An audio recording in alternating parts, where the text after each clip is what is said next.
வணக்கம் நம்பரில் இப்போ நிதிஷ்குமார் ஜெயிச்சிருக்காரு. அவர் என்ன ஸ்டாலின் கூட்டணியாக இருக்கார்.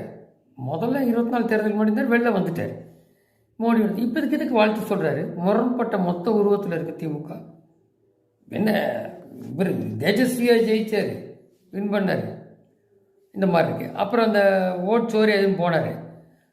இவங்க பீகாரை பற்றி பேசுனதெல்லாம் அள்ளி அந்த ஹிந்தி பாஷையில் விட்டு அண்ணாமலை விட்டார். இதெல்லாம் நிறையா இருக்குது.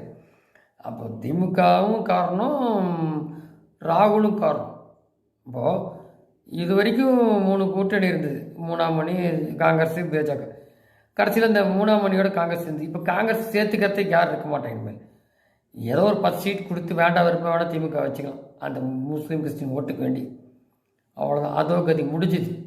ஏன்னா ஊர் சுற்றிட்டு எதையோ உழைட்டு இருக்கிற தலைவர் அவங்களுக்கு. அவ்வளோதான் கதம் காங்கிரஸ். இப்போ இந்த நிலை தான் இப்போ இங்கே பார்த்தாச்சு. இதே நிலை தான் இங்கே கூட்டணி இருந்தாலும் அதுதான் வரப்போகுதுங்க. இன்னும் விஜய் இருந்தால் ஃபுல் ஸ்வீப்பு ஓட்டை பிரித்தா அப்படின்னா அவங்க என்னவோ மார்ஜின் அந்த வந்து வரப்போகிறாங்க. விஜய்க்கு ஒன்றும் ப்ராப்ளம் இல்லை, ஏடிஎம்கே சேர்னா சேர்ந்துக்கலாம். அங்கே மட்டும் பிஜேபிக்கு ஒரு பக்கம் இருக்க போகிறேன். இதே திமுக கூட்டணி வைக்கலையா திருமாவளவன் உட்பட பாஜகவோட, அது சும்மா வெறுப்பாரசியல் பண்ணுவோம், அவ்வளோதான் வித்தியாசம். அந்த மாதிரி கொண்டெல்லாம் இப்போ வந்து அவங்க இதை பயன்படுத்த முடியாது. ஏன்னா ஓட்டு திருட்டுன்றது சும்மா அது ஏமாத்து வித்து, அந்த குரல் வந்து கம்மி.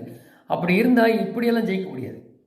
அவங்களும் வந்திருப்பாங்க, இவங்களுக்கும் வந்திருக்கு. இவ்வளோ சீட் வராது. அது எப்போ 150 கிராஸ் ஆகுதோ பெண்கள் ஓட்டு, அப்போ இது இவ்வளோ தூரம் வருது.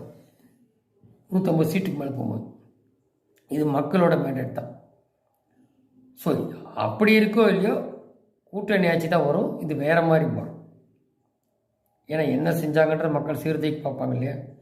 திமுக கூட்டணி இன்டாக்டாக இருக்குது இல்லைன்னா ஓகே, இன்டாக்டாக இருந்தாலும் வருமானு கேள்வி வரும். ஸோ இங்கே அண்ணாமலை இனிமேல் இந்த பக்கம் திருப்பி இடி ரைடு அதெல்லாம் இவங்களுக்கு 1008 இருக்கு இல்லையா.